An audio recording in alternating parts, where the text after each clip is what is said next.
പഴയങ്ങാടി മുതൽ താവം റെയിൽവേ മേൽപ്പാലം വരെയുള്ള പ്രദേശങ്ങളിൽ തെരുവുവിളക്കുകൾ പ്രകാശിക്കുന്നില്ല. ഇരുട്ടിൽ തപ്പി യാത്രക്കാർ. അധികൃതരുടെ അനാസ്ഥയിൽ വ്യാപക പ്രതിഷേധം. പഴയങ്ങാടി പാലത്തിന് സമീപത്തെത്തിയാൽ രാത്രിയിൽ കൂരിരുട്ടാണ്. ഇവിടുത്തെ തെരുവുവിളക്കുകൾ മിഴിയടച്ചിട്ട് വർഷങ്ങളായി. ജനങ്ങൾ നിരന്തരം പരാതി ഉന്നയിച്ചിട്ടും യാതൊരു നടപടിയും ഉണ്ടായിട്ടില്ല. രാത്രികാലങ്ങളിൽ തെരുവുനായ്ക്കളുടെയും മറ്റും ശല്യവും ഇവിടെ കൂടുതലാണ്. പഴയങ്ങാടിയിൽ നിന്ന് താവം ഭാഗത്തേക്ക് നിരവധി ആളുകൾ നടന്നു പോകുന്ന വഴി കൂടിയാണിത്. തെരുവ് വിളക്ക് പ്രകാശിക്കാത്തത് കാൽനടയാത്രക്കാർക്കും ഏറെ ദുരിതമാണ് സൃഷ്ടിക്കുന്നത്. രാത്രികാലങ്ങളിൽ ഇവിടെ അപകടം വർദ്ധിച്ചിരിക്കുകയാണ്.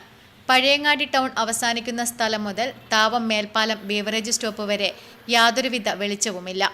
നേരത്തെ പഴയങ്ങാടിയിൽ പ്രവർത്തിച്ചു വരുന്ന ഭിന്നശേഷിക്കാരനായ തട്ടുകടക്കാരൻ ഇവിടെ വെളിച്ചക്കുറവിനെ തുടർന്ന് വൈകുന്നേരങ്ങളിൽ കട തുറന്ന് പ്രവർത്തിക്കാറുമില്ല. തെരുവ് വിളക്ക് ഇല്ലാത്തത് എല്ലാ തരത്തിലും ജനങ്ങൾക്ക് ദുരിതമാവുകയാണ്. പ്രശ്നത്തിന് എത്രയും വേഗത്തിൽ പരിഹാരം കാണണമെന്ന് നാട്ടുകാർ ആവശ്യപ്പെടുന്നു. രാത്രിയാകുമ്പോൾ ഇവിടെ ഭയങ്കര നായര ശല്യമാണ്. യാത്രക്കാരെ ബുദ്ധിമുട്ടുന്നുണ്ട്, ബൈക്കുകാർ എല്ലാവർക്കും ബുദ്ധിമുട്ടാണ്. പിന്നെ ഒരു കച്ചവടം തുടങ്ങാൻ വേണ്ടി പൂട്ടി കിടക്കുകയാണ്. കറണ്ടിൻ്റെ ഒരു പ്രശ്നമുണ്ട്. അവനിക്ക് വേണ്ടിയൊരു സഹായം ചെയ്തു. ഈ മാടിപ്പള്ളിയുടെ അടുത്ത വീട്, പിന്നെ എനിക്കൊരു കട തുറക്കാനുണ്ട്. അപ്പോൾ ലൈറ്റില്ല, ലൈറ്റിന് വേണം.